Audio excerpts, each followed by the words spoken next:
Hi TikTok, my name is Goldie Gamari and I'm an Iranian-Canadian politician in the province of Ontario in the country of Canada. If you haven't seen part 3, please go check it out. The link is in my description below, and then come back and finish watching this video.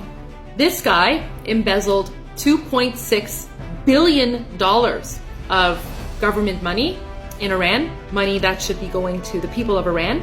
He brought that to Canada, bought himself a mansion, and is now living a lush life with billions of dollars of stolen money. And he's a Canadian citizen.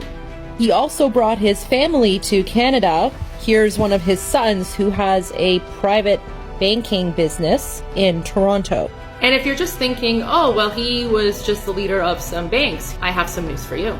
The banks he led are blacklisted by the UN Security Council and the US government for supporting Iran's efforts to acquire nuclear and ballistic missile technology.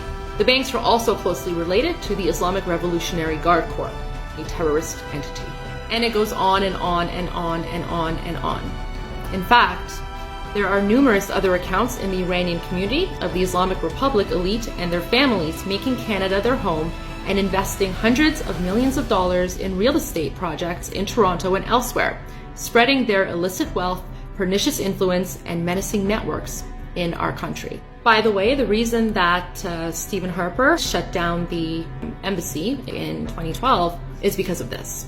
Canada's Foreign Affairs Department issued a warning Tuesday to Iranian diplomats who are allegedly using their Ottawa embassy to recruit Iranian Canadians to serve the Islamic regime's interests.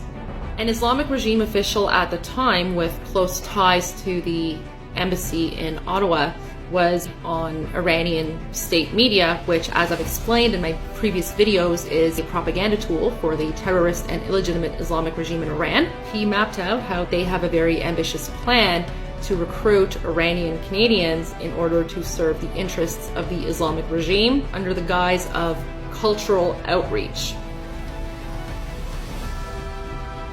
His startlingly blunt interview has not only jeopardized Canada's national security reputation abroad, but also sparked very real fears of espionage, terrorist recruitment, and a possible attack on the US from north of the border. There's more. In this 2017 article, Mahmoud Alavi, Iran's intelligence minister at the time, bragged about the Islamic Republic's ability to operate an unnamed lobby group in Washington, D.C. that helps to push the regime's hardline agenda. Iranians with dual citizenships in the US, Canada, and England remain devoted to the Islamic Revolution and are working to promote the agenda in their adopted homelands.